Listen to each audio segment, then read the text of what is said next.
Сәлем супер көрермен, ютуберлердің қателіктермен жұмыс істейтін боламыз. Алдымен барлық лайктарды есептеп, комментарийларды таңдап алып, талдау жүргізейік. Өткенде айтқандай, алдымен лайкі көп, ең көп ютуберді таңдап алып, каналына шолу жүргізейік.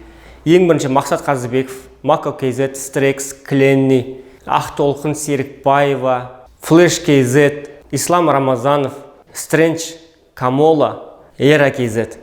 Осы ютуберлердің үшеуі 1000 теңгеден бөлек каналдың обзорын алады. Олар Мақсат Қазыбеков, Кленни, MSP, Стрекс.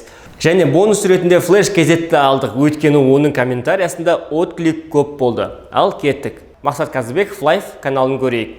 Ең басты бетінде каналдың шапкасы жоқ екен. Егер өзіңізді кәсіби ютубер ретінде көрсеткіңіз келсе, міндетті түрде каналыңыздың оформлениесін туралаңыз. Одан кейін байқайтынымыз видеоның превьюлары адам тартатындай емес.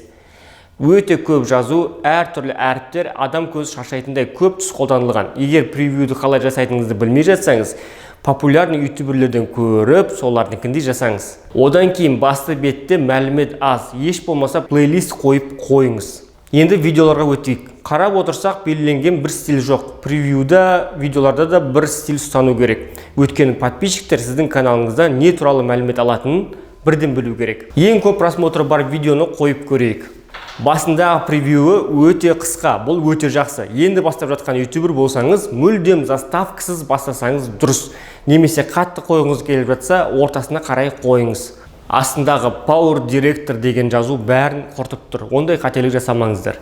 Адамның дауысы анық емес. Одан кейін музыканың астында қалып кеткен. Сапаға қатты мән беріңіз. Байқасам, бұл жігіт стример екен. Сіздер де ойын арқылы стример болғыңыз келсе, міндетті түрде бір шетінде түріңіз көрініп тұру керек. Сол кезде көрермендеріңіз сіздің эмоцияңызды көре отырып, видеоңызда ұзақ қалады. Бұл өте маңызды.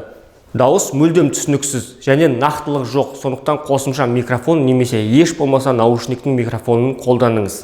Басқа біреудің видеоларын қолдану да сіздің каналыңызға бан береді. Яғни сіз біреудің видеосын алсаңыз, оның каналында сіз шығып тұрасыз және бірақ кнопка арқылы сізге видеоның авторы бан бере алады. Сол үшін авторлық құқықты бұзбаңыз. Видеоның ішінде лайк пен подпискаға шақыратын әрекет бар, ол жақсы. О канале деген бөлімге өтейік. Бұл жерде дұрыс толтырылған, яғни өзінің каналы туралы мәлімет бар. Және подпискаға шақыратын әрекетте бар екен. Жақсы. Келесі ютуберіміз Кленни MCPA. Басты страницасы әлде қайда дұрыс әзірленген. Стиль ұсталған, Майнкрафт туралы болатынын бірден байқауға болады. Жақсы. Басты шапкаға сол туралы мәлімет жазып өтсеңіз, одан да дұрыс болатын еді. Бірақ басты бетте мәлімет аз екен, сәл толықтыру керек. Ол үшін мынау настроить вид канала деген кнопкасын басып, әрлесеңіз болады. Видеоларға өтейік. Ең бірінші қателік, ол видеоның анда-санда салынуын байқаймыз. Ютуберлер видеоңызды кем дегенде аптасына бір рет шығарып отырыңыздар. Сол кезде тәжірибеңіз артады және подписчиктеріңіз, просмотрларыңыз көп болады. Ең көп просмотр жинаған видеодан бастайық. Заставкасыз бірден негізгі мәліметке өтті. Ол өте дұрыс. Видеосына интригалы нәрселер аз, яғни көрермендер ары қарай не болады екен деп қарайтын. Және видео ұзақ және іш пыстыратын элементтер көп. Сондықтан да сіздер де видео түсіретін болсаңыз, осы мәселені қолға алыңыздар. Ары қарай о канале деген мәзірге өтейік. Бұл жерде жаман емес, бірақ каналыңыз не туралы болатынын айтып кетсеңіз жақсы болар еді. Стрекс атты ютубердің каналына өтейік. Басты беті дұрыс, қазақстандық екені көрініп тұр. Бірақ канал не туралы екенін шапкада көрсетіп кетсе дұрыс болатын еді. Стилі ойын туралы болатыны байқалады. Бірақ видеолардың превьюсімен әлі біраз жұмыс істеу керек екен. 10 000 просмотры бар видеодан бастайық. Қорқынышты басталды. Ары қарай қызық болатын сияқты. Жақсы прием. Бірақ қорқытатыннан гөрі көңіл көтеретін контент тез просмотр жинайтынын ұмытпаңыздар. Дауыс мәселесіне көңіл бөлу керек. Бұл жерде мен нақты білмедім, өзі ойнап жатыр ма немесе басқа біреудің видеосын қолданды ма, бірақ бағана айтқандай авторлық құқықты бұзбаңдар, өйткені контент ID барлығында көрініп тұрады. Бірақ көрерменіне кликбейт туралы айтып, дұрыс мәлімет айтып жатқаны ұнады. Бағана айтқандай барлық стримерлерге түріңізді бір шетіне көрсетіп тұратын нәрсе жасаңыздар және көбірек эмоция қолданыңыз. Күлу, таңғалу, қорқу, қуану дегендей. О канале өте дұрыс толтырылған, жақсы. Келесі ютуберіміз басты беті жақсы, бірақ шапкасы сәл сапасыз болып тұр. Негізгі компьютер немесе телефон арқылы көптеген дизайн жасайтын приложениялар бар. Соларды қолданып, сапалы оформление жасаңыздар. Видеоларының превьюлары жақсы, бір минус өте көп жазу, қайсын оқитын шатасып қаласың. Не ғұрлым аз сөз болса, сол ғұрлым жақсы.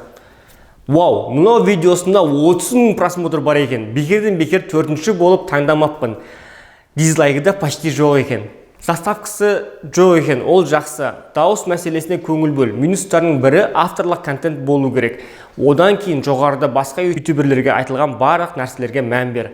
Одан кейін о канале негізгі каналың шарттары дегеннен көрі подписчиктерге алғыс айтудан немесе канал туралы мәлімет берген дұрыс. Осымен қателермен жұмыс аяқталды, бірақ видеомыз әлі біраз жалғасады. Оға дейін барлық жеңімпаздарды құттықтаймыз. Кейбіреулеріңізге ақша бүгін түсті.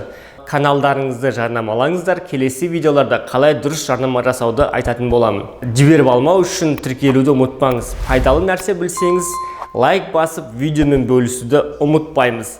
Ютуберлердің тағы жіберетін қатесі барлығы бірден ойынды стрим жасағысы келеді. Ойланып көріңіз, дворыңызда, яғни аулаңызда барлығы дүкен ашып жіберді. Бірден 20 дүкен ашылды делік. Енді бұлардың барлығы банкрот болады. Өйткені сатып алушыдан дүкен саны көбейіп кетеді.